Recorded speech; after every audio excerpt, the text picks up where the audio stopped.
So I surrendered myself to him just to avoid the sake of an argument or to set him off. Like, it got physical a couple of times where he like busted my lip, my teeth were loose. What transpired that day where it went from the mental, emotional, verbal abuse to him putting his hands on you? That day it was, I saw text messages to somebody and he denied it. Then I'm like, oh, show me your phone. And he actually gave me his phone, but he deleted it, but he didn't realize the text messages didn't delete out of the trash. And then he started calling me names, and he came up and he took his hat and he just kept headbutting me in the face.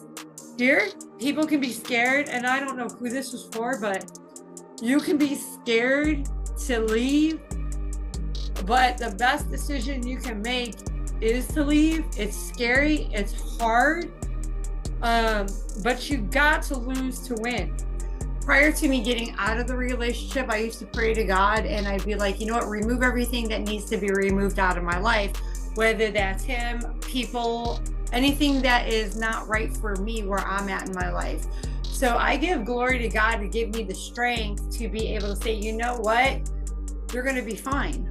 You're going to be okay. I thank God that I am more independent and I'm learning who I am, what I like, finally.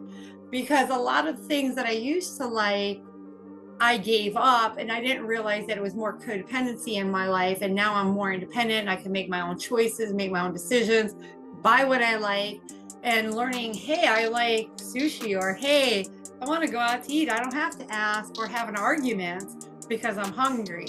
You've got to realize you are worthy. You have to be able to feel that loss and that regret of whatever went in your relationship. And you have to learn from it. Like, what did you learn from that experience? And you have to release whatever it is in that life to be able to move in your life. And the best thing I ever did is walk away from him. And I was scared as hell. What's up, beautiful people? It's your favorite light, MB. Welcome to another episode of the Confidence Way podcast, where we are shining light on the darkness that is domestic violence and abuse. You know what it is. We got 3 goals: to educate, empower, and to encourage. And if you don't know, I'm about to tell you. We out here to educate anyone who has never been in an abusive relationship, doesn't understand abusive relationships, or perhaps you're in one and you won't even know it. We are here to empower all of our survivors to share your story without shame, fear, guilt, or judgment, because you are strong, you are powerful, and your voice deserves to be heard. And we are here to encourage anyone who is currently suffering in silence. Listen, you're not alone. You're not crazy. Abuse is not normal. Your feelings are valid. And despite how it may look and feel in this very moment, there's always a way out. You just got to seek support. Now, y'all know we got to go ahead and rise above these insecurities, release the burdens of shame and guilt, and revive our God-given power, purpose, and passion, the confidence way. Because we about to light it up. Y'all, welcome back to another amazing episode. I am so excited and thrilled to have the honor and the privilege to have this conversation with this amazing, resilient, courageous, strong light that the world calls Jody. Jody, welcome to the show. How you doing? Hello. Good. How are you? Oh, girl, you know it's a great day to be alive. It's a great day to be alive. Number one, thank you for taking the time to have this conversation, to be vulnerable, to be transparent, to be open and honest about your experiences for the sake of maybe helping you on your healing journey, and also to help others who may need to be starting a healing journey or just don't know what's happening in their own life, to help them see, yo, you're not alone. It's going to be okay. You can make it out. You just have to hang in there. You have to seek the support you need, and just know that the best is yet to come. Yes, absolutely. It only gets better. It only gets better. So let's talk about that for a minute. I want to start this off a little different today. I want to talk about where Jody is now. How does it feel to be it's really a sense of freedom. So how does it feel to be free to explore Jody, to find out more about Jody? And what is that part of your journey looking like in this phase of life?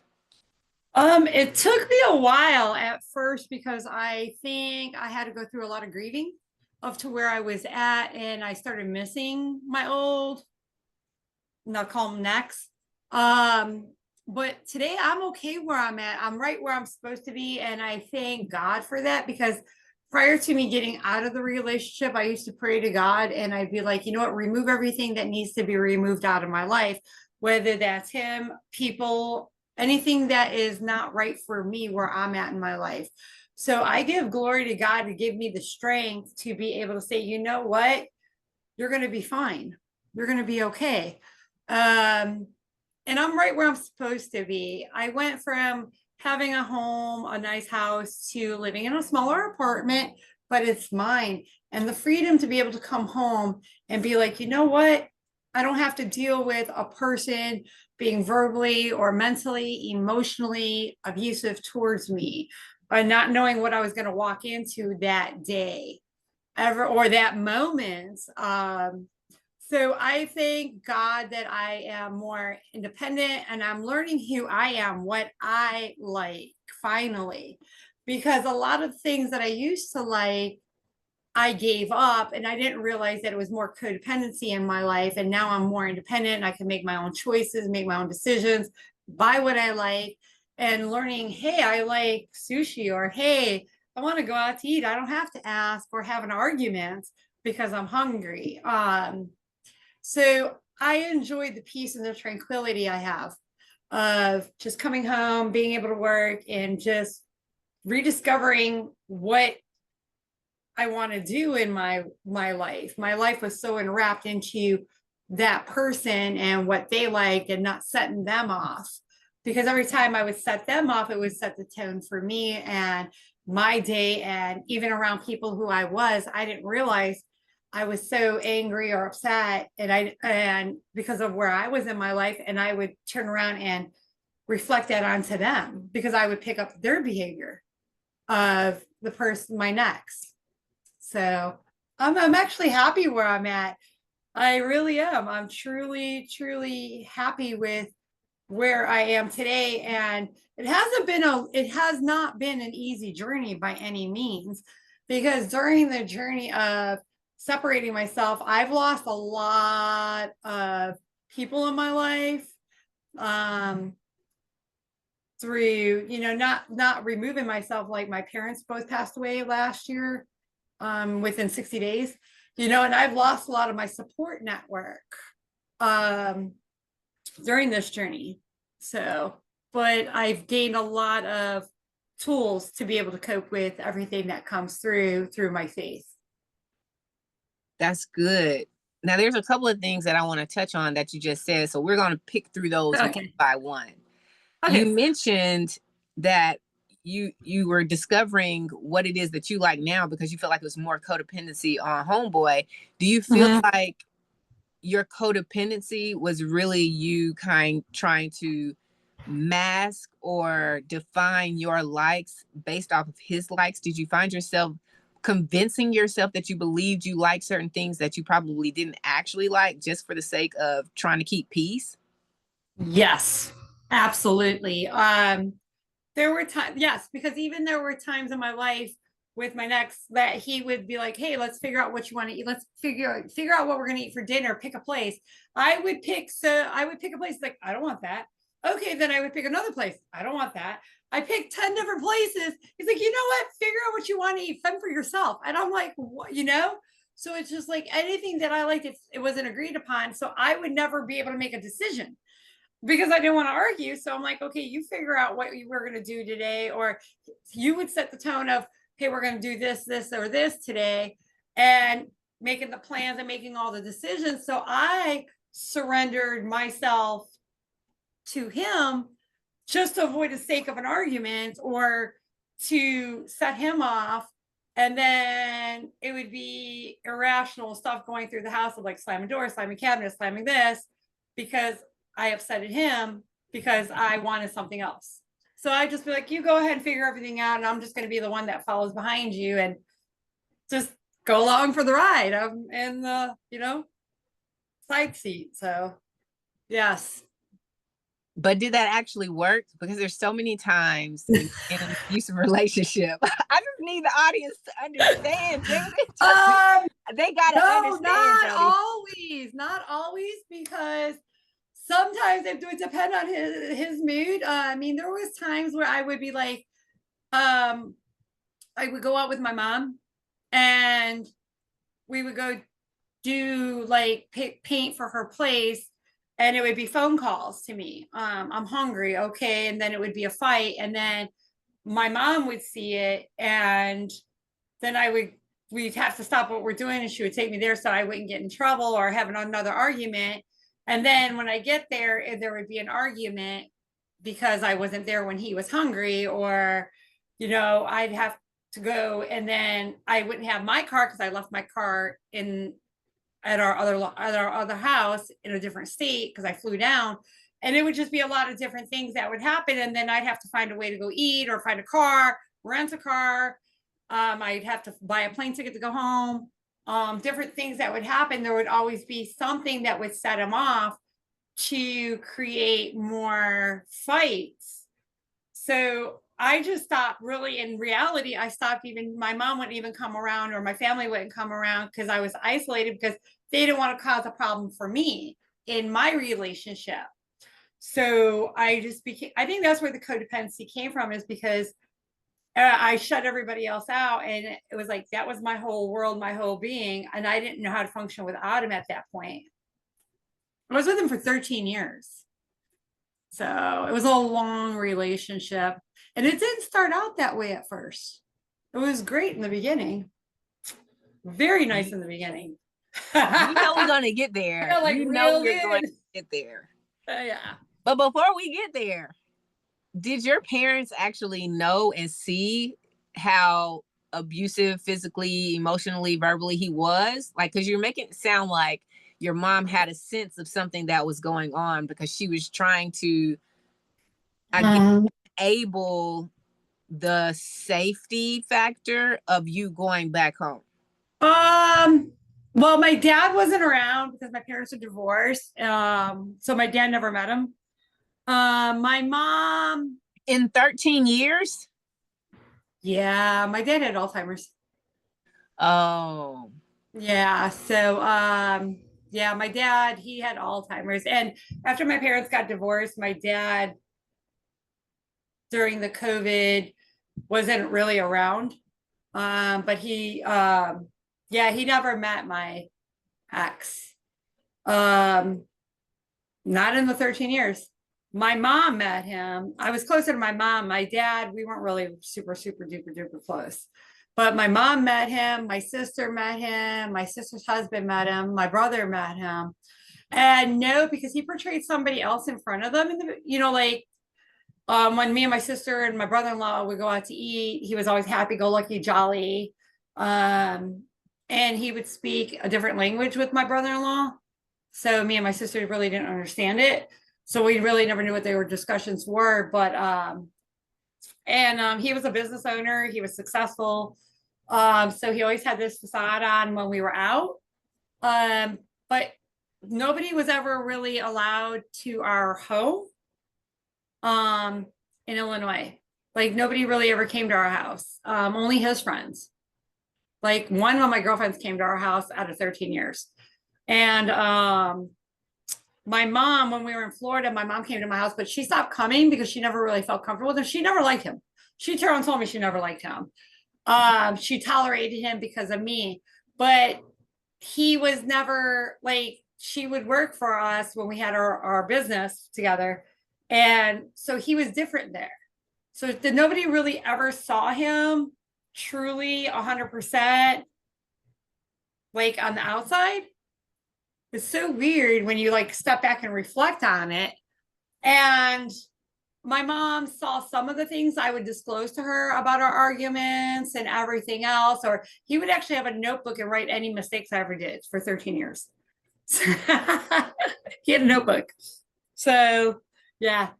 Or if my family made a mistake at work, it was in their notebook, so it was my fault. Anything my family did was my fault, so it was always held against me during our relationship. So, and I found that at towards the end.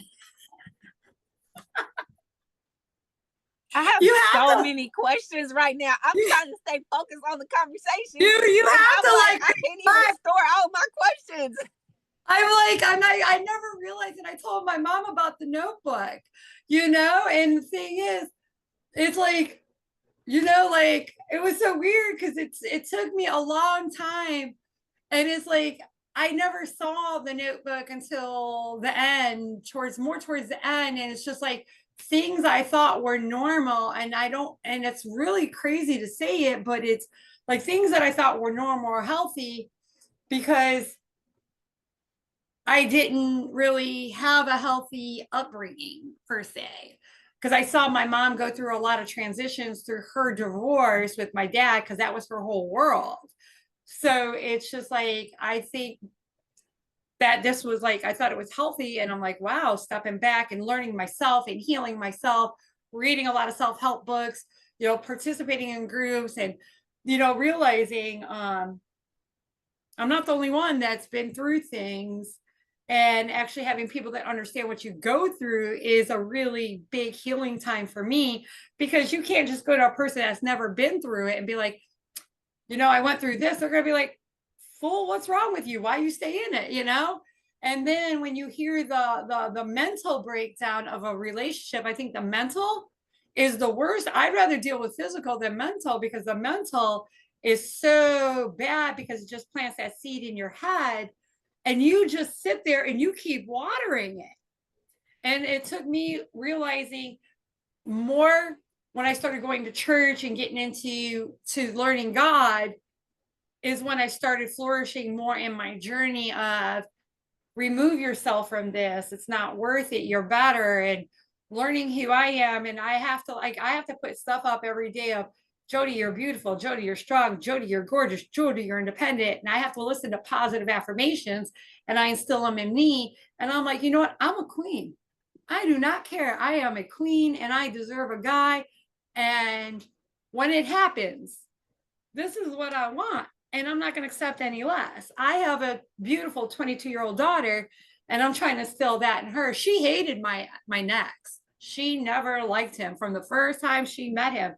And I was like, wow, you're a child and you know better, Now, Jody, that's two people now. That's your mom and your daughter. Both. What did they say to you for you to know flat out they just don't like this dude? Did they even have anything that they could put their finger on? My mom didn't like him just because of the way he would talk to me, the way he would just treat me sometimes. Of I would tell her, because she was my best friend, she was my everything. I would tell her things that I went through in regards to our arguments or our relationship or anything else about the mental. And she's like, you could do so much better and this and that, So, but I would never leave. I just believed everything that was told to me by him, like, oh, you can't survive without me. I worked for him too. So that's another thing. I worked at his business. So he was my employer. So it's like, okay, you got me under your thumb of, Wait a second. We got to slow down because I'm picking up some stuff right here. Now, before you said your mom worked for y'all, but this wasn't a collective business that y'all had. Y'all weren't business partners. No. He was the employer. Owner. Yes. And you were the employee. And I ran it. Yes. I ran his business. Yep. Y'all, that gives like a whole nother level of control that people don't realize. Exactly. Because homeboy over here, we quote unquote had our own business and he fired me, but then still asking me to do stuff. Anyways, this ain't my story. I just want to say it's like anything that they can have control over, they're going to have control over. Yes. And that's the part that I never realized, because of the fact that, like, when I worked for him, he, now you're my provider financially with work. We live together in your house that he had here in Illinois, because we share a house in Florida right now, and we're handling that through the courts. So the thing is, like, you turn around, you provided, and then I, like, my mom, she worked for me a little bit towards the end, because she was sick. So she couldn't really hold her, certain things. So she worked for us a little bit here and there. So I provided her help. But like, I felt like, because, like, a lot of my family members worked for me as well. Like my sister, she worked there. She was helping me. So it's like I had all their financial stuff on me as well. But he provided me income, provided me shelter, provided me everything. And he's like, and then you live with them. And then when I go home and I'm like, okay, if something didn't go right at work, it was a fight at home. Or if my family did something wrong, it was a fight for me with him at home.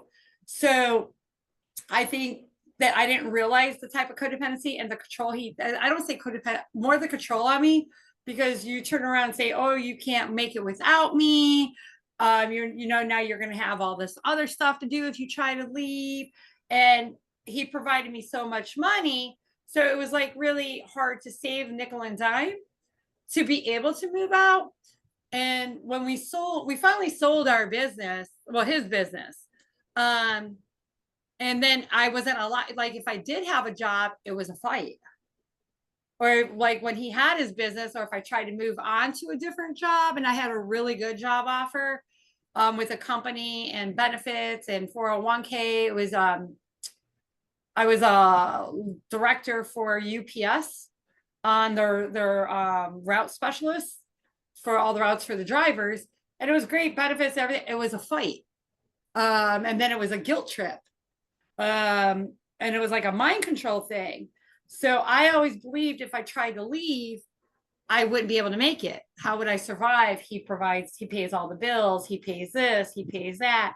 And I believed everything that was told to me during the years of us being together, that I was never going to be good enough for anybody else, or be able to move on, or be able to provide for myself. I had my children, and my daughter, she just didn't like him from the first time she met him. She would never even come to the house. My son, he likes him a little bit more. He was younger. My son's autistic. And he, was happy because, he had his own room, he had everything in the house. So there was never really any arguing when he was over, because I share custody with his dad. So, and the dogs, and my son would play with the dogs. As long as there was no structure change, he was fine. But at the end, I mean, like, even in the notebook, I would see like, oh, your son making a lot of noise, or, oh, this. And towards the end, where it got really toxic, because the house in Florida, it was like, we're supposed to move there. And I'm like, I have a child still here that's under the age of 18. I can't just pack up and move without my son. So it was like, towards that, it's like, oh, your son makes noise. He's on a tablet. He's eating breakfast, da, da, da. I got to listen to him. And I felt like it became, and then he would like pick on my kid at the end. And I'm like, what's going on? So I think it was over even with him before, because when I was in church and everything else, it just started seeing and opening my eyes and revelations to like the person he is. And there was always something that was said is, if they show their true self, why not believe it? And it took me so long to see how broken I was. I was so broken with him at the end. And when I told my mom I was done, the day it happened, she was so happy. I had to find a place to live. Like, he threatened to call the cops, say I broke in the house in Illinois, and I got my son there. I'm like, okay, guns blazing, come in the house. Like, my kid's here. And I went through a lot more when I left. And it's still not over right now, but like, I got my strength back, and it's like, there's no looking back on him, or nothing that could change. I never want to even go back. Like right now, I don't even, I talk to people, but I'm so scared to even try anything. I'm happy with just Jody and healing who I am. And it's so funny though, because there's like not a lot of support groups in like here for dealing with certain parts of the relationships where it's like free support groups. There's not a lot of offerings anywhere. And if you go to people and you talk about what you go through, they just look at you like you're crazy anyway. So if they don't understand it, and it's really hard. And I've lost a lot of my support because my mom was the main one I always told everything to. So I don't even have her to confide in on like my emotions or what I'm going through in life, because it still gets lonely. And sometimes, like I it was to a point where like my next was sending me messages through email or phone, or even after we broke up, and I block him and he create a new email or something and he'll send stuff. And I'm just like, wow, there ain't no looking back though. I don't care how lonely I get. Life is so much better today than I could ever imagine. And I'm not scared to be by myself. I'm not scared to make a mistake, and I'm not scared to burn something or pick this place to go eat. And I'm making choices, but the best part is learning what I truly love and adore and enable, and like what I want in my life and who I want to be and how I want to raise my son. And we're here and we can play video games. We can be loud and kooky together. And, I don't have to worry about pissing him off, excuse my language, and having a fight later. Because my son, I seen like where my son was there and there would be fights. Like I'm packing stuff up and, and it's just like, I don't want that for my children in my life. So I hope I answer what you asked. I just go off on tangents because that's a lot to deal with. It's a whole lot. And all you did was give me more questions. Oh, I mean, so many questions. So many questions. Okay, I want to go back to the job, because at least you were getting paid. Listen, homeboy over here, it wasn't like we had a full established business where I was getting paid and he fired me. He fired me from a job that I wasn't getting paid to do. Except oh wow, that's worse. Buffoonery is what it was. But when you were saying that you were responsible for your sister and your mom, were you getting paid and then out of your paycheck you had to pay when they would help, or did they have their money? No, they got their own money. My sister, she's in a really good place in her life. We were close as well. But they worked and I paid them a paycheck from the company. I was just like, I felt like I didn't want to let them down. I wanted to portray, my dad's European. So he comes from, and I think it was just the upbringing of, my sister, she's very well where she is in her life with her husband and their children. They have a good place. Like she's a soccer mom, I call her. She's, and my mom, she was more, she didn't like us to ask us for stuff. So she would rather earn it. So I gave her a place where she could work. So I didn't want to like feel like I was being a failure if I left and I let my mom down. That was just me on my own internal. And I believe in my heart, like they would have been fine. My sister would have been fine. My mom would have been happy. I just didn't really realize that. So later on in our relationship, how she really felt about him. Because she didn't want to ever she wanted to support me. So she didn't really say too much. But I just, I wanted to be a successful person in their eyes. And, I'm the bigger sister. I don't want to go to my little sister and be like, I'm having issues or anything else. But I never realized until later, when me and my next were breaking up, like when we broke up, like the things he caused in my personal life of like my relationship with my sister, he would try to create a lot of toxicity. And there was a time where our relationship was strained because of him after we broke up, because they didn't see certain things. And so they didn't know certain things were happening because they only saw him when we go out for dinner or at work, and everything is, look at this great business person. He's doing great. He's portraying this, I'll say role, because it's a role to me, because the real person they don't see is the one behind the closed doors, where he becomes like a Dr. Jekyll, Mr. Hyde type of attitude.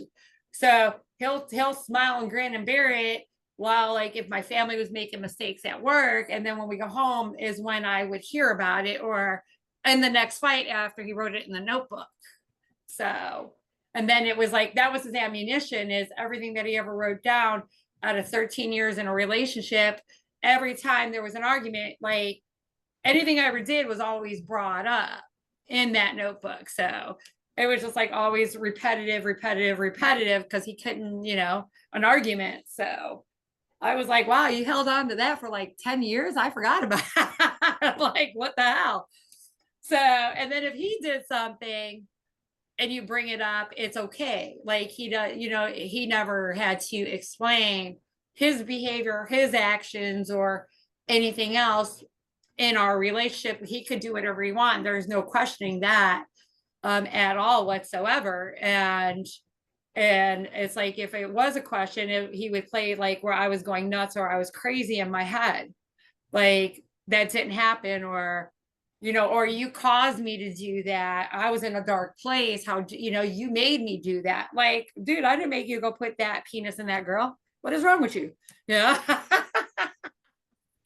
So it was my fault, but everything that he ever did was my fault. And it took me a long time to realize it really wasn't my fault, because I deserve so much better. And it never is. It's never, if you're in a relationship with anybody and it's toxic, it has toxic traits, it just doesn't feel right, and then it's only blaming you for their actions, it's not your fault. It's their inability to exercise self-control, discipline, or healing from whatever trauma that they've experienced. So yes. I just wanted to say that really quick. But you said like keeping a journal is bananas. That's bananas. And when you're saying that he's writing it in there, it almost sounds like he's writing, it's like he's writing to you, but he kept it a secret. Yes. So this is his journal. Like, this is a legit 13-year-old girl's diary of all the things that she did to me that I didn't like. Exactly. And that's what it was. Oh, no, not just what I didn't like, what I did. What my sister said, my niece, my mom, if they did anything that he didn't agree with, let's say at work, it would be in the journal, but it's my fault because it was my family that worked there. And the only reason he had them there, he said, is because of me. Because, and that's the part like my family never realizes. Like, how do you go to your family? How do you go to your brother, your sister or your mom, or, like my sister's niece helped on the weekends hostessing because it was a restaurant. And you go to them and be like, listen, my guy doesn't like your daughter. Like, he doesn't like your daughter being here. He doesn't want her work here. He calls her a lazy, whatever. Because if we went in the office, he would scream at me about it. And then, it sets my tone at work because you're screaming at me about something. And, it's my family. But you're telling me how you can't stand that person. How do I go out and then, and I got to go out and put on a face. But how do you go to your family member and be like, I love you and you're my family, like me and my sister were close, or my niece and my mom. And it's like, he doesn't really want you here. He doesn't like what you did. And how do you go to your family and tell them the person that you feel you're in love with, and the person you're sleeping, I would call my, not my husband, my relationship partner, that I love, can't stand somebody in my family. Like, how do you, put in your head, you don't want to hurt your family, and you're not going to hurt your family because I'm going to protect my family. I'm going to protect my mom, my niece, or my sister. And I don't care what he says, but they don't see that part of him on that. And, and then the part like that hurt me on my journey through this was how he, after we broke up, turned my sister and my brother-in-law against me, and they never realized like I was protecting you from him because I would take it off. And that was the hardest part because they didn't see that jerk side of him or that angry side of him of like, how do I go to my sister and be like, you know what? He really doesn't like your daughter.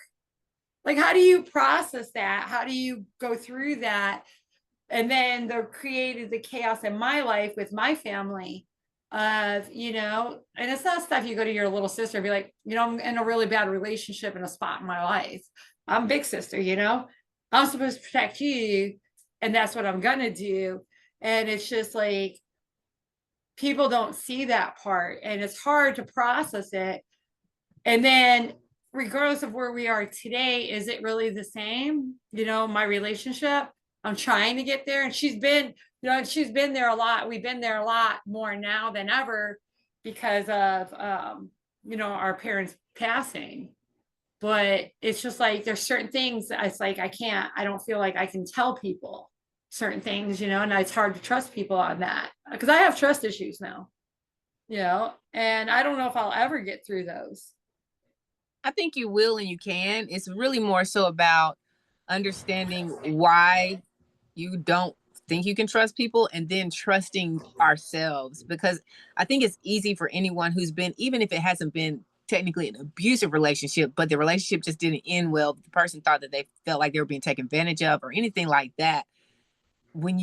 That's why people put their guard up. Oh, I'm not going to date anybody else ever again. We get so dramatic and we say stuff like that, or we say, I'm just focusing on me, forget you, I'm gonna do me, you do you, and all this other things.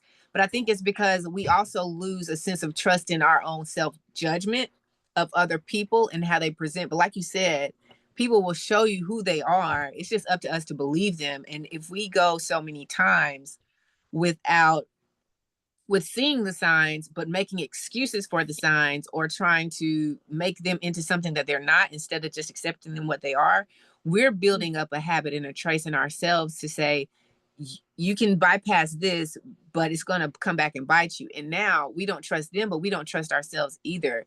And I think too, that's just a thing that we all have to work on, is learning to really believe what we see and trust ourselves and how we choose or pick to be around other people, friendships, how we allow other people's energies into our space, even if it's family. There's certain people that we just have to love from a distance. And if we keep sacrificing our own peace for it, then our trust issues start with us, honestly, because it's like, I don't want to be with anybody, but at the end of the day, I don't want to be with you, not because I don't trust you, but I don't trust my judgment to say this person isn't worthy of my trust. True. I don't know. That just is what, comes to me when I hear that, because I'm like, I think I've been there, I'm just not going to, it's hard to trust people after you've been through something crazy. It really is. It's hard. It is. And that's the thing though, is like, I mean, even with my last relationship with him for 13 years, and it's like really, and it starts out, like, I think it more starts out, like the verbal and because the sarcasm and the verbal and the mental and the emotional. I mean, and then it became, and it got way more toxic than just that. It became like sexual, physical, like there's a couple times he, did a couple of things, but it's like, I think more like you said today, I'm learning to trust myself. Like I have to learn to trust myself. I'm making decisions, making the right choices. And I think I'm learning, and I I read this one book every day and I follow him and I post it, but it's like Kyle Fuller. And it's called Baby Girl because it teaches me more of the woman empowerment, loving yourself, and just being a queen and trying, and learning how to, you deserve the best in your life.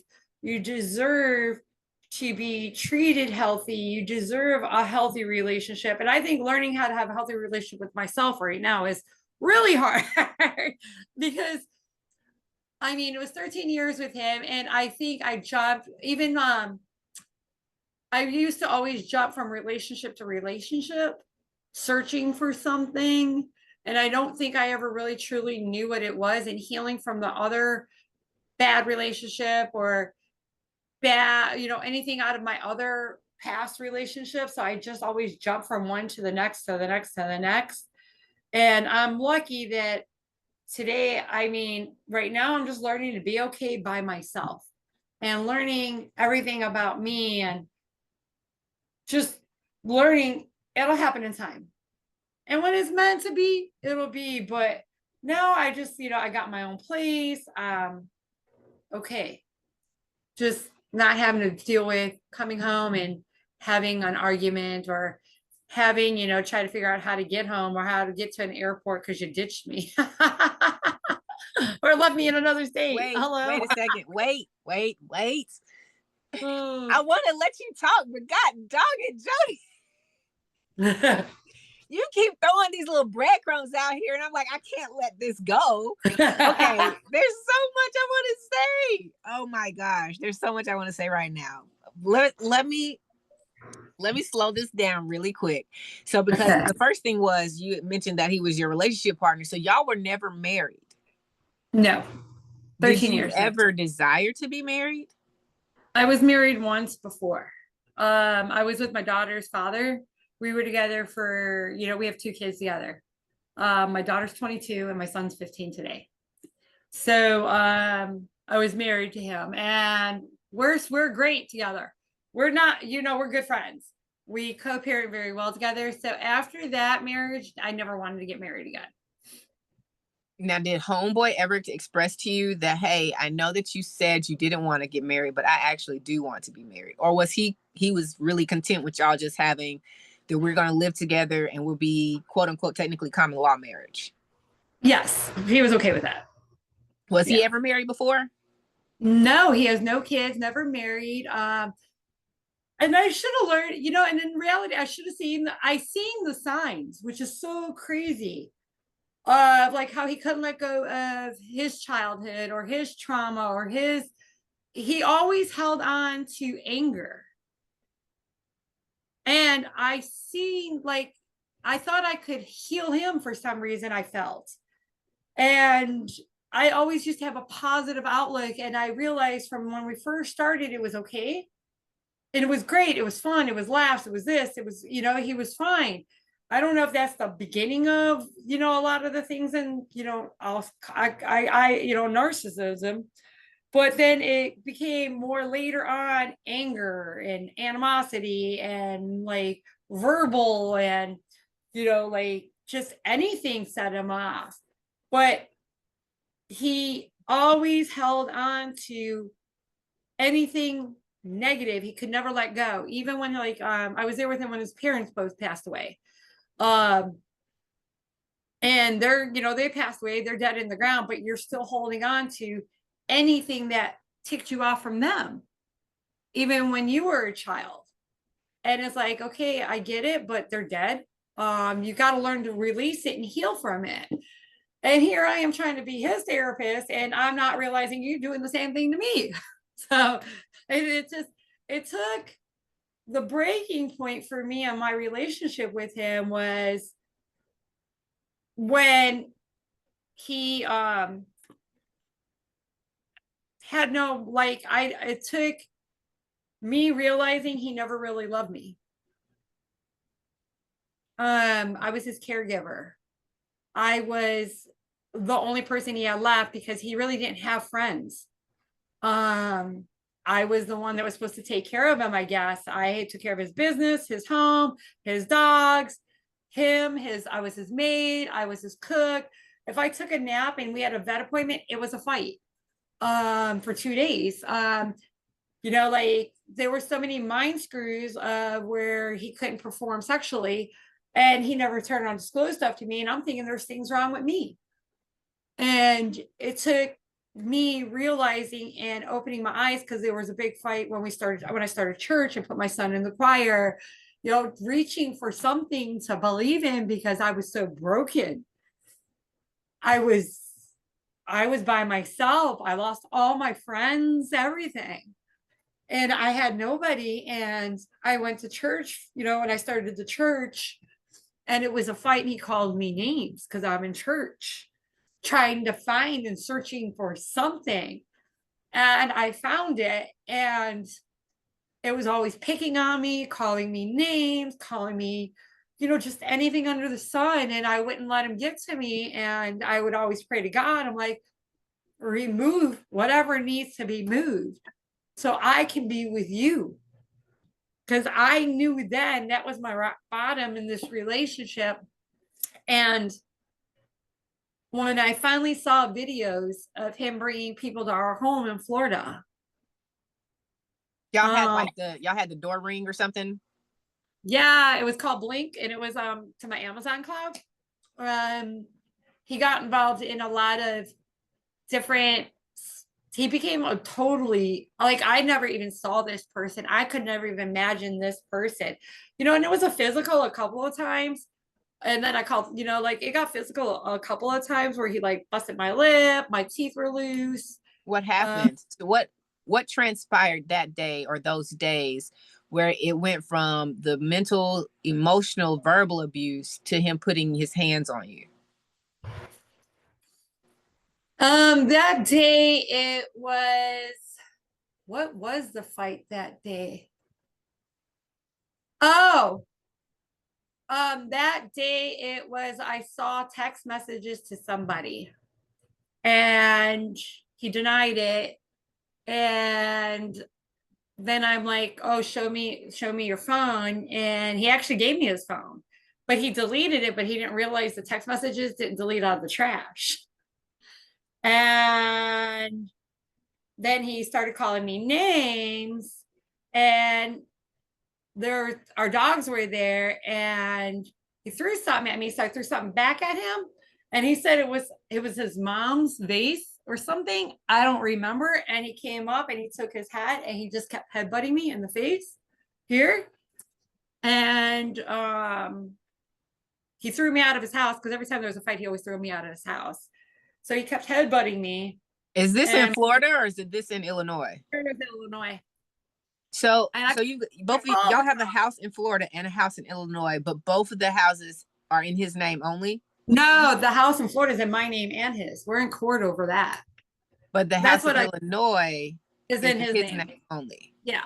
Yeah. Which is why when you said earlier that when you decided to leave for good and you and your son were heading to that house or something, he was going to threaten to call the police saying that you were trespassing because your name, technically, y'all aren't married. Your name isn't on anything. No, it's like legally I resided in the house in Illinois because my license, everything else was there. He was in Florida because when I caught the videos of him cheating on me with a couple of females, he brought him to our house in Florida.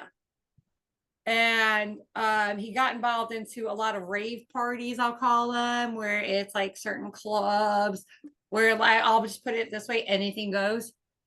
They have those in Florida. So he got involved into a lot of different lifestyles, and that's not what I'm about.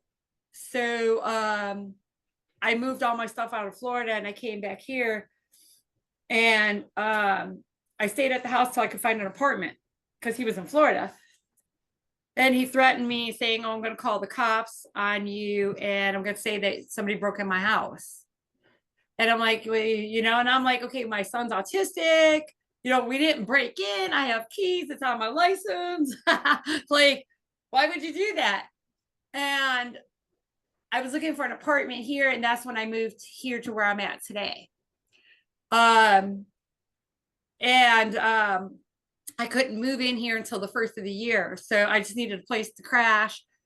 And then it was like, oh, I'm going to evict you. This called DCFS on me, tried to have my son removed a couple of times, never worked. I'm trying to turn around and call my kid's father, didn't work. So it's Call DCFS. Is that like a child yeah, protective services? mhm, call Okay. those, yeah.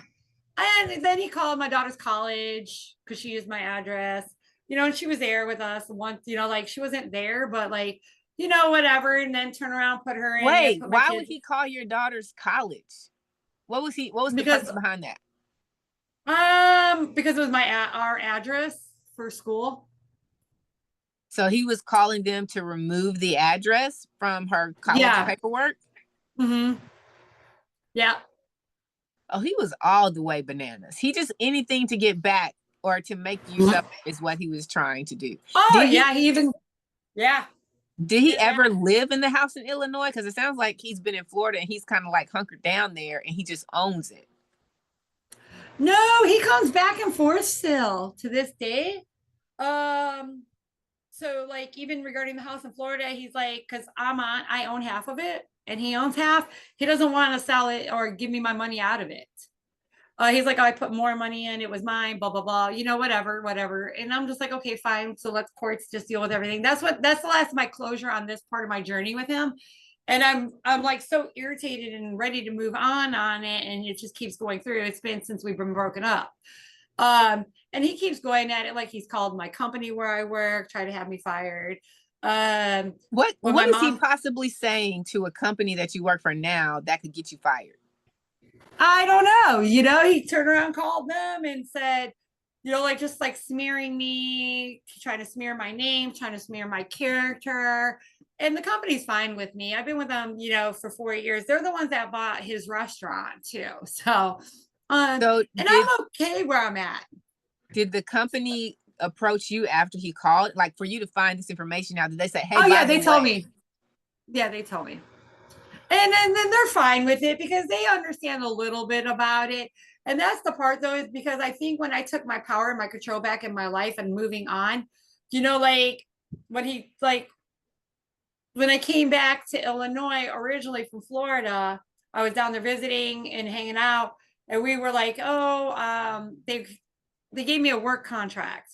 So we're gonna do this for every restaurant that I do for them, they give me a contract. So, and that's when I found out he was cheating or whatever else. And I'm just like, you know what? I'm done.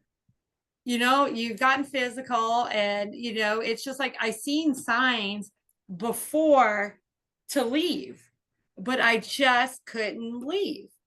I felt sad. He brought up because he was diabetic, he has medical conditions. You know how they like make you feel bad? Don't leave me, I'm old, I'm sick, and then he was in the hospital one time, his legs swelled up or his face swelled up or something happened medically and he might be dying. And then it was something like he thought he might have had cancer. Like I have nobody, and he doesn't have a relationship with his sisters. None of them all talk. He doesn't talk with any of his family members. And it's like you see the signs, and he just guilt tripped me back into going back. And then it would be good for a few minutes or, like a week or a month. And then it gets back to where it was. And it's just like, I'm just keep going through this cycle of life. And I'm mad at myself sometimes because I wasted so many years. And like I could have took those back. Um, but I'm grateful at the same time that I'm not where I was. And I don't know if that's weird or anything else. It's just like I'm happy where I am today of not being in that, not actually being in a relationship period. So, and moving on, like I'm moving on from the company that I've been with for 4 years, closing that part of the chapter because I feel it's tied with him. Still, he knows where I'm at. All he has to do is follow the company. So I'm going on to the new journey of a new job with better money, benefits, and everything else. So I'm blessed for that, and nobody knows. And I'm just waiting for the closure of Florida and getting that done, and then figuring out what I want to do after that. Where do I want to go? And just continue healing myself mentally, emotionally. I think healing myself internally, learning how to love me, learning how to forgive myself is a big part of healing. Um, learning to forgive myself for putting my son through things that I didn't realize is a hard part because I'm his protector. I didn't realize how he was always getting picked on by my ex. Um, like how he would be like called him Waffle Man because he's ADHD and he's autistic and he loves his food. And you would pick on him and call him names. And I allowed it. And I never realized it, and slowly like healing that for my son is a big part, and learning how to forgive myself for, how do you put it, like not having my daughter with me as much because I didn't realize she didn't like him. And she never told me until after I broke up with him.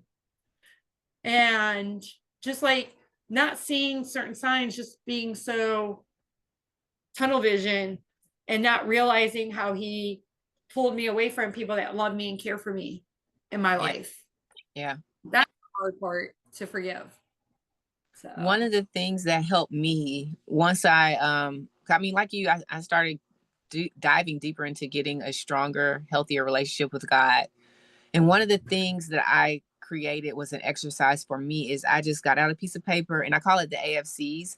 And I wrote down everything that I appreciated myself for. So I would say my name, comma, I appreciate you for, and just anything I could think of, even if it was something from like 7th grade.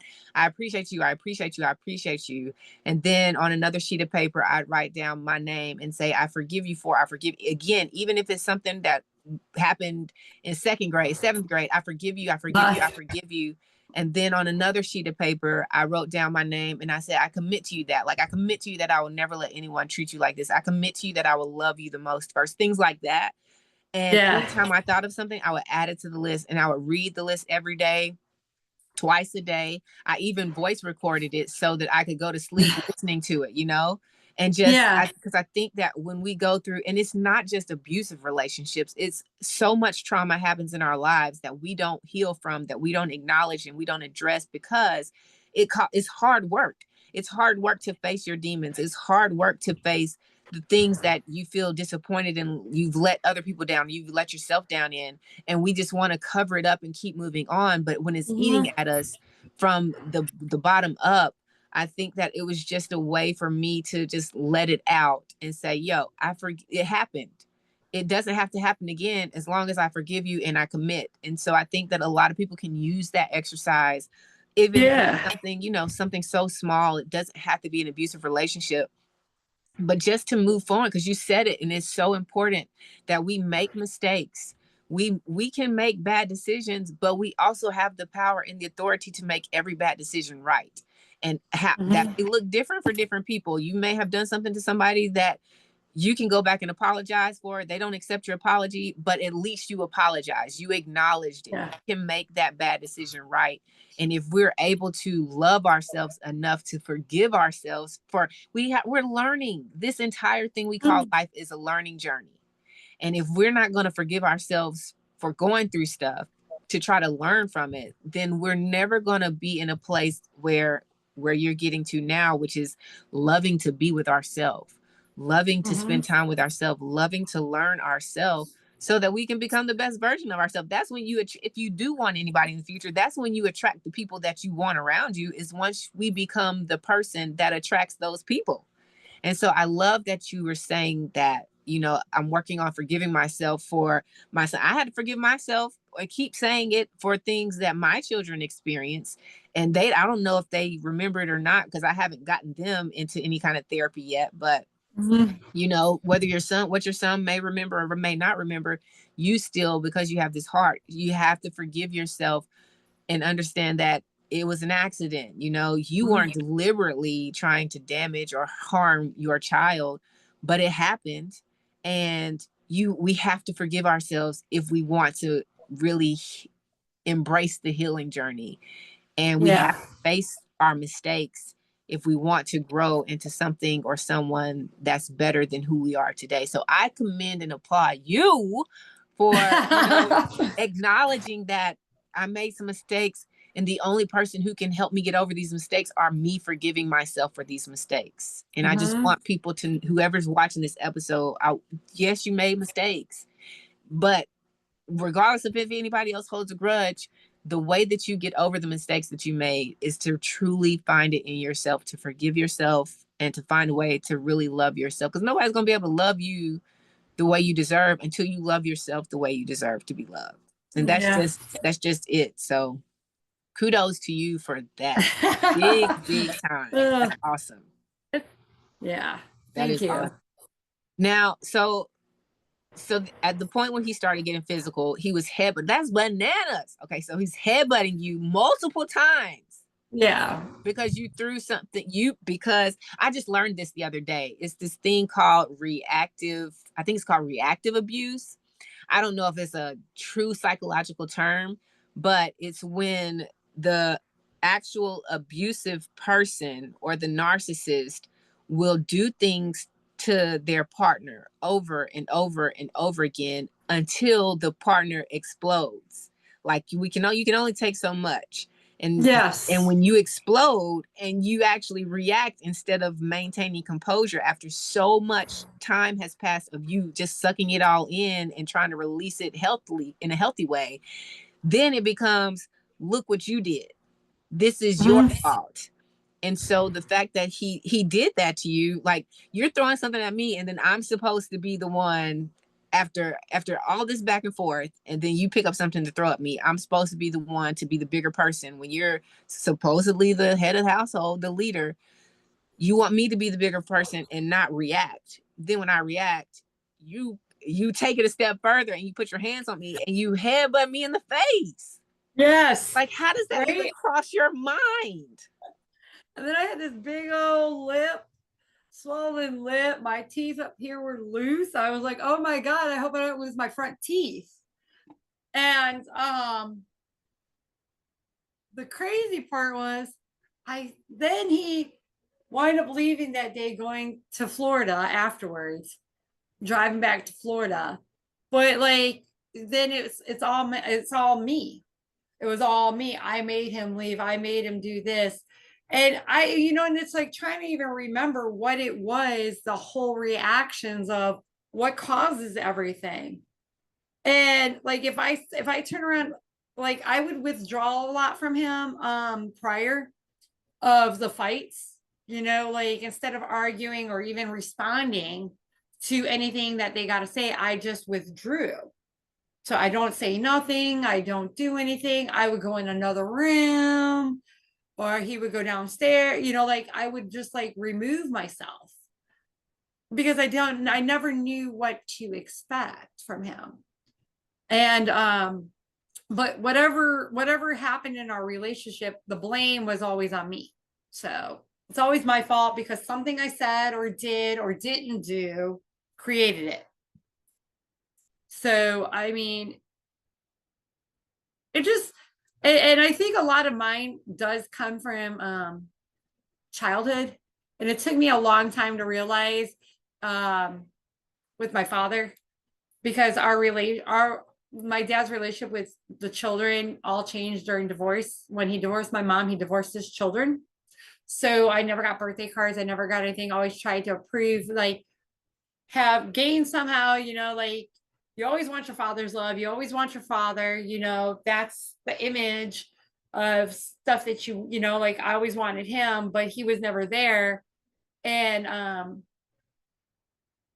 searching, but I had to learn, and it took a long time for me to deal with, is going through and healing myself from my dad through therapy, forgiving my dad, learning to accept. You can't change the past. You can't look in the past. You can't look in the rear view mirror. And I have to learn to release that trauma, because any relationship I go into is never going to be right. Until I learn to deal with that childhood trauma, that childhood stuff. And I've been dealing with that. And I think I'm learning now is to empower myself. And now I'm a survivor. I'm a survivor. I'm good. I'm beautiful. I love me. I'm starting to love me more every day. And working on me, on my inner person, is going to help me in my life and maybe one day help somebody else. So that's where I'm at today. So I'm glad that you're there. I'm glad that you have really started to like choose Jody. And that's what mhm. it's all about. It's like we think that is selfishness, but it's self-love.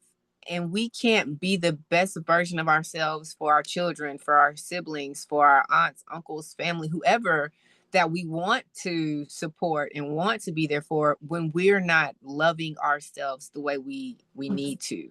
And it's a really, really hard thing to do because we haven't healed from whatever traumas that we've been through in the past. We haven't forgiven other people. And one thing about forgiveness, y'all, like when someone does something to you, regardless of the severity of it, saying I forgive you doesn't necessarily mean that you're over it. It doesn't mean that you've truly forgiven that person, because that stuff can still linger. And I think that forgiveness is an ongoing thing to a certain extent. I think that for certain instances that you've experienced, you have to constantly remind yourself, hey, you're trying to forgive this person. You gotta love them and let it go. Love them and let it go. Let God do whatever God's gonna do. But for your own health, you have to forgive them. Now, this is like our episode's a little backwards because I normally do things differently, but I want to before we finish, I want to talk about, because you touched on this earlier. I want to talk about how homeboy was. Well, two things. One, how old is he? He is 58 now, going on Okay, 59. so he's like 10 years older than you. Mm-hmm. Okay, because you said, he was using that as a tactic. I'm old, I'm in the hospital, and they'll do that. They'll do Yes. that. Anything to draw you back in, because they play on the fact that they know that you care for them to a certain extent. And it's like, if I can just get you back in here and whisper whatever I need to whisper and put my voodoo on you, you're going to be back in the cycle of Yes. foolishness. But what Exactly. was it about him when you first met him 13 years ago? How did y'all meet? And what drew you to him to be like, oh, I think I can get with this dude? We he was actually my boss. I Okay. worked for him. I worked for him and I jumped from divorce. Like he was nice. I guess it was the facade, how they play it in front of employee, like at work. Um, he was funny, he was outgoing, he was like how they portray themselves to the world. I never saw the inner off the clock side of him in the beginning. So I was going through the divorce with my ex-husband. Um and we just clicked and we would talk and like we talked about childhood, we talked about life in general. I had a dog, he had a dog, we would talk about animals, we grew into that. And I thought we were like, he was my boss. And it was just different because he was listening, but I really didn't realize in the long run that like you're taking notes of like childhood trauma or anything else. And it was, I'll never hurt you. And he was romantic. Um, Trips, like to the hotel if we ever got a weekend getaway, and it was like lights and flowers and this and that. It was the attention. So I don't know if that's the gaslighting part of, like doing things. Love And it was, bombing is one of the terms for yes, that. yes. And that was the part. And then it was like goals in life, like um after he sold that, like, and I was just like attracted to that part because it was like I felt like he was listening. I'm going through the divorce, and this is where I realized is I was jumping from relationship to relationship to relationship my whole life because I'm always searching for something, and the thing is I'm searching for something that's physically not there for me yet, because it's me that I have to work on internally first to know what the heck I'm looking for out there and what I want to accept and don't accept. And I think it was the attention and the attention he was giving me. And whenever we go out, he was paying for stuff. And, like he treated, like bought me little trinkets and this and tells me how beautiful I am. And mind you, I'm still just freshly divorced and I'm not healed from that. And here I am jumping into somebody that came and he's like my knight in shining armor, like promising me the world and how he's never going to hurt me and do this. And I was attracted to that. So right away, I never brought my children into this. It took a while for him to meet my son because it was new until I felt it was serious. So like he knew of my son because we would eat there sometimes on our day off when we go out. And he was also from the culture of me, my dad, Greek. So I was like, tally on that, my dad's gonna love that I'm dating this Greek. And my dad, never actually met him though, but it was just like things in my head, I think trying to gain father's approval and, like, oh, everybody's gonna like, I'm dating this guy. He's a he's a successful business owner, and it's part of the culture, he's part of my culture because the guy I was with before, my dad did like, but not in the beginning because he was Spanish. And stuff like that. And he wasn't Greek. So I thought, and it's just like all these things I'm working in my head. And then later on, I started, like the first time he hurt me, he apologized. I'll never do it again. I didn't mean to say that. And, and then it was just like slowly unveiling when the more time we spent together and living together, then we moved in together after I say about 5 years of dating, we finally moved in together. But I would see little things and I never realized when I gave up my own place, instilling and he was happy, but I wind up giving up my own hideaway where I could escape to, and now I'm stuck. And that's when it really changed. It was when we moved in. And I used to always tell my mom how that was the biggest decision I wish I never made, was giving up my own. So for the most part, the first 5 years of y'all's relationship felt pretty healthy and normal? No, because whenever we would fight, he would never answer the phone. He would stop calling, stop talking. If we were at work, he would leave and I was there. So it was just, I didn't realize that it wasn't healthy at a certain point, but I still had my own escape place to go to. But like, if I would ever, like, if we were at his house and there was an argument, he would be like, go home or get out or, certain things. And I'm like, okay, well, I got my own place. Or I would be like, you know what? You want to be like that? I'm leaving. And then if I left and he didn't want me to leave, I wouldn't hear from him for days. So I would never realize, like, we would never talk about problems. It would just be swept, or it would be, I have to apologize. Even if I'm not wrong, I had to apologize just so I can get him to talk to me. Or he, and I don't know if, and I don't even know at that time if he was doing anything. And, it doesn't matter today, but it's just like, it would be an argument, or if we were at dinner and then we go home, and if there was a fight, he would go in the house. He's like, oh, you can go home. Or it would be like, you just do the freaky deaky. And then he's like, okay, you can leave. Or if there was something that ticked him off, but I had my own house. And I never realized during that time, this isn't right. Like he's not responding to texts. He's not answering phone calls, or anything else. And then when he felt it was appropriate, or he'd be like, are you going to apologize? And I'd apologize just to get him to talk to me again. And I'm not realizing I didn't do anything wrong. I didn't really do anything wrong, but I would just say, okay, I'm sorry, just so I have him back there. And it was a control thing. And I never realized that. I think I didn't realize that until just now. That's the bad part, because it's just like certain things come up and you don't realize.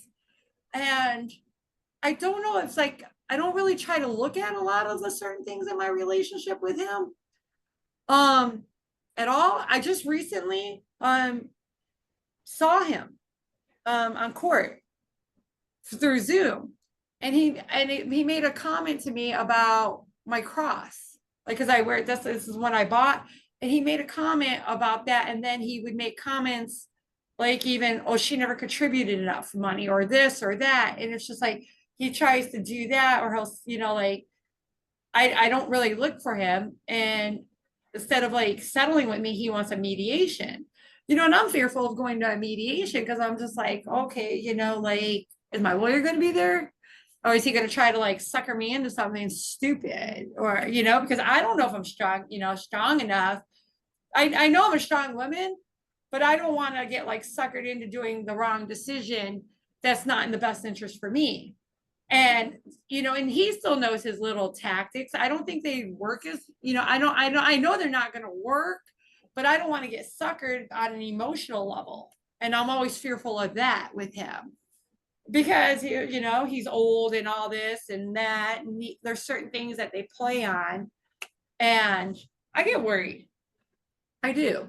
I don't want to go through that vicious cycle either ever again in my life, ever, with him or anybody. But I mean, it's a healing journey, and I still see where there's like broken pieces of me, and I say I'm broken, but I'm not, and I'm just beautifully put back together, and God's going to take whatever I have, and he's going to make something amazing out of it, because since I've left him, my life has been more blessed.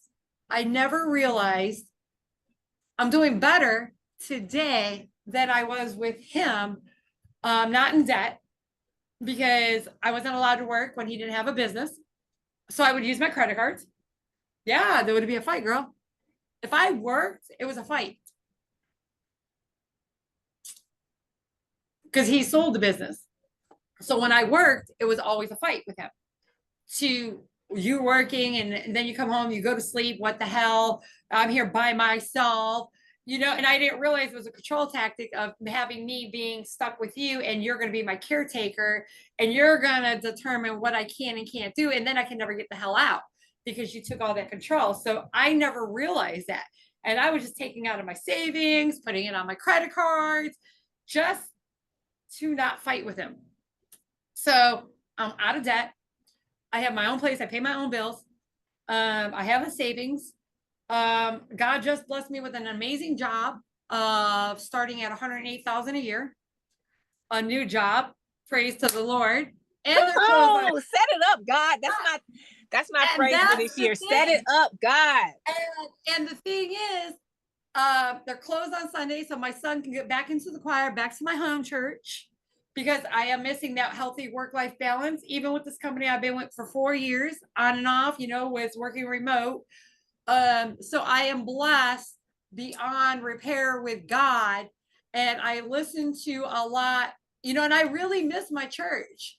That's the biggest thing that's missing out of me, the convictions that have been coming to me, because I am growing. I am loving me. I am, and my goal is where I'm going to be working now. They do community outreach. I want to be able to help others. I don't know what I want to do when I grow up. And I might be 47, but I'm still not grown. And I'm still learning who I am. And if I can help one person in my life with their journey, I am blessed.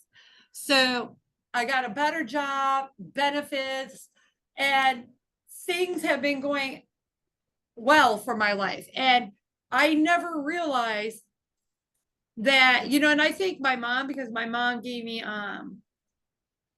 when I was moving, and I felt like this was the second to last time I saw her, she gave me a couple $1,000s to help get out of the relationship I was with. And she wanted to, I didn't need it. She just wanted to do it for me. And she was so proud of me. And I know today she would be so happy that I'm doing great. And I don't need him. People can be scared, and I don't know who this was for, but you can be scared to leave, but the best decision you can make is to leave. It's scary, it's hard, but you got to lose to win. You got to realize you are worthy you have to be able to feel, feel that loss and that regret of whatever went in your relationship. And you have to learn from it. Like, what did you learn from that experience? And you have to release whatever it is in that life to be able to move in your life. And the best thing I ever did is walk away from him. And I was scared as hell, but I am blessed. So God has blessed me so abundantly in my life, and he took my story and he is building it because people see the value in me and they're willing to invest in me. And it's for, and I'm grateful. I'm so grateful because everything he said to me that kept me there, God has shown me in my life. He's a liar. That was Satan at work, and I am going to be going places in my life. And I'm happy where I'm at. So my son, when he's not with his dad, he's here with me and we're together. We laugh, we kick it. Our relationship is so much better. He's not scared to, say the wrong thing or get picked on or anything else. And, it's great. My relationship with my sister is fine. My brother-in-law is fine. And everything comes back. So you got to lose to win. So you have to let it go and you have to release it to whoever, and I wish everybody, safe journey on this, who's ever going through this. So Amen. Y'all, Jody just said something that's really, really heavy. She said you have to lose to win. You can't hold on, collect, or grab anything that's good and for you if you still holding on to the bad. It's going to be hard. It's going to be scary. And it doesn't even necessarily have to be an abusive relationship. Maybe it's a job. Maybe it's just a friendship. Maybe it's a house. Anything that has some negative impact on you, but you're afraid to let go of it because you know the damage that it's causing, but you don't know what kind of damage is out there that you haven't experienced yet. And sometimes the fear of the unknown is weighing heavier than the fear of the known trauma or the known damage or the known negativity. But you just have to step into your courage and let go of the thing that if the iron is hot, let it go. Right? Watch it burn. Yes. Let it go. And when you let go, you're going to realize that you are opening up so much space to receive all of the good things that God has for you. It's one thing when you were talking about, I'm good, I got this. The song that comes to my mind, Jody, was INDEPENDENT. Did you know that? I was like, she got her own house. Hey, she got her own. I said, go. Oh my gosh. Yes. That is so amazing. I don't got nothing else to say on that. Yes. I am so thankful and happy that you are in a healthier, safe space, that you are tapping into who Jody is. And the experience and the light and the impact that you're going to be able to have because you're loving yourself the way you deserve to be loved, or because you're learning to love yourself the way you deserve to be loved. Jody. Well, I am grateful for you too, and I like your channel and I will be watching. Thank you, girl. Because I love that you are doing this. You're helping so many other people with this. Because a lot of people don't even realize there's not a lot of places, like when you get into like leaving whatever it is, let's say the relationship, not a lot of people know where you can turn. And there's so many amazing groups on Facebook, your channel. There's people here that have been through the journey that can actually help you with the journey because they help me abundantly. I mean, so many people that know what we're going through, that they help. It's a good support group. So that's where I found you, and I appreciate everything that you've done, and I like listening to your channels too as well. Thank you so much. It has been our privilege, Jody, to experience this moment, this conversation with you. We are truly honored and blessed to have you grace us with your amazing, unique, beautiful, gifted, talented light. Girl, thank you so much. Thank you. Man, so this has been another great episode, y'all. Thank you for tuning in. And as I always say, keep showing up, keep sharing love, keep shining your light. And you know what it is. We gon' Thank you.